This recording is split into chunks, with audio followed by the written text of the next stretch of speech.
Happy Monday and good morning. Ever notice how we treat different skills in our life? Take cooking, singing, or playing sports as an example. We don't bet an eye when only a handful of people excel at these. But when it comes to making money, suddenly everyone's up in arms. Why the double standard? The distribution of talent and effort isn't any different for money making than any other skill. So, why do people get their knickers in a twist when it comes to wealth? I reckon it's what I call the magic money tree syndrome, or the bank of mom and dad delusion, I would say. Let me break it down. When you are a kid, you think money just appears to you and it is something which is there in the ATMs. You don't realize there is a whole economic system behind it.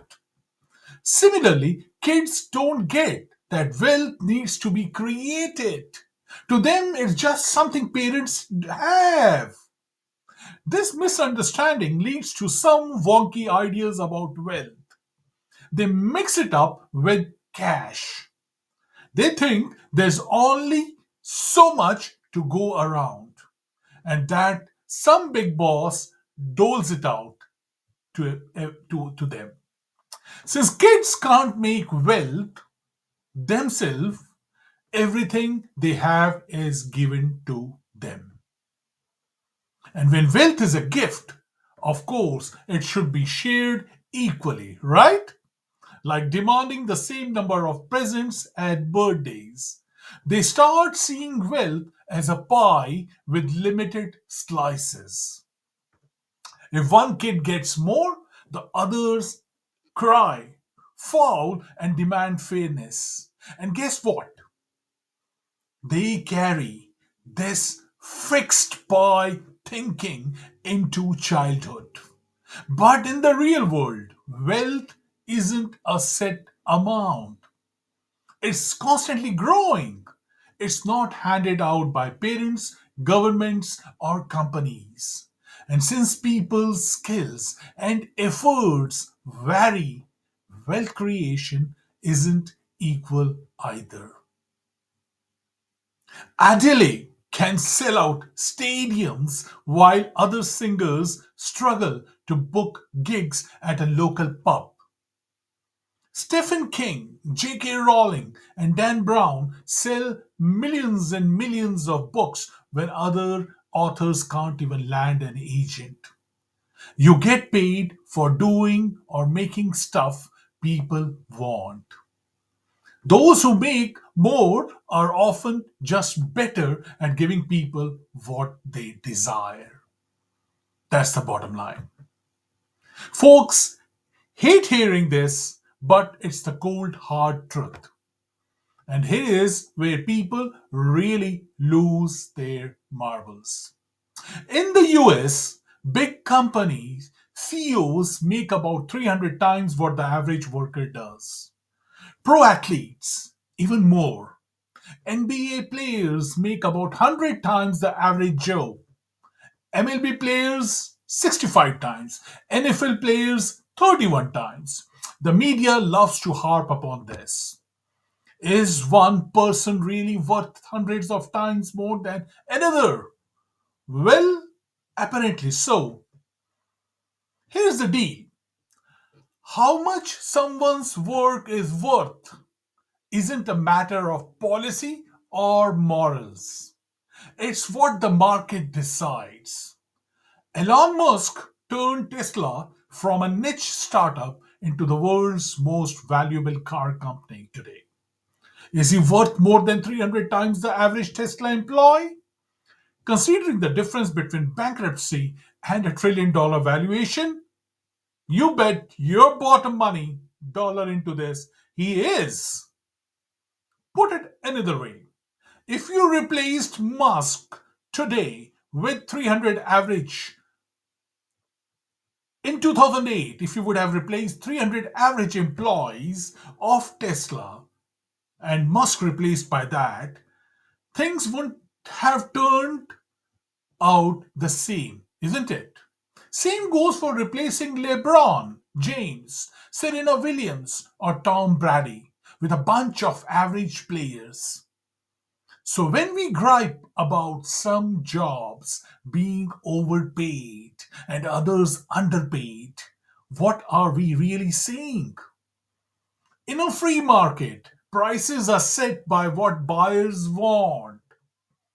Is it fair that Cristiano Ronaldo made 136 million US dollars last year playing soccer when the average Portuguese worker earns around 23,000 US dollars annually? That means Ronaldo isn't making 300 times more, he's making 5,913 times more than the average Portuguese worker. So, what does this really mean? Simple. People like soccer more than poetry. So, soccer players earn more than poets. To say certain work is underpaid and unjust is to say people want the wrong things. And I say, welcome to the Mother Earth. Of course, people want the wrong things all the time. It would be naive to be surprised by that. Maybe it's sad that folks prefer reality TV, pizza, and Cheetos over Shakespeare, Bach, and kale smoothies. But is it unfair or unjust? And when I say people, I mean all of us. It's a human thing, which makes it a market thing. Ask yourself, have you watched more Netflix than read classics lately? Scrolled through the TikTok or Instagram more than listened to opera? Watched more sports than visited art galleries? Yeah, I thought so. When people moan about income inequality and throw around words like unfair or unjust, that's the magic money tree thinking talking there. Why else would this idea pop up unless they saw wealth as a fixed amount to be shared equally rather than something created by providing what others want? So, what can we learn from this today? Hopefully, a healthier view of money, income, and wealth health creation. A few key takeaways today. First, cultivate an abundance mindset. Instead of seeing wealth as a limited pie, view it as an ever expanding creation, ever growing. You can have as much as you want by applying skill, innovation, and effort. Second, accept market reality. Your earnings will match the value you bring to the marketplace. Want more money? Increase your value. Want a raise? Boost your worth to your employer. Want to charge more? Deliver more value to your clients. Simple as that.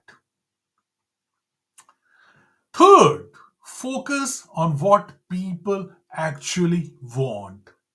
It's amazing how many folks chase their passions or try to sell what they think others need without considering what people really desire. People are pretty transparent. They show us what they want by what they buy. Want more money? Follow the money. Give people more of what they already want. That's the secret sauce for market success right there. Give people more of what they already want. Got it? Good. So, my School of Noble Thoughts daily friends, what resonated with you today? Jot down your thoughts in your journal, share your insights in the comments, and do us all a solid. Spread the school of noble thoughts daily, wisdom far and wide. The world needs a reality check on how money and wealth creation really, really work.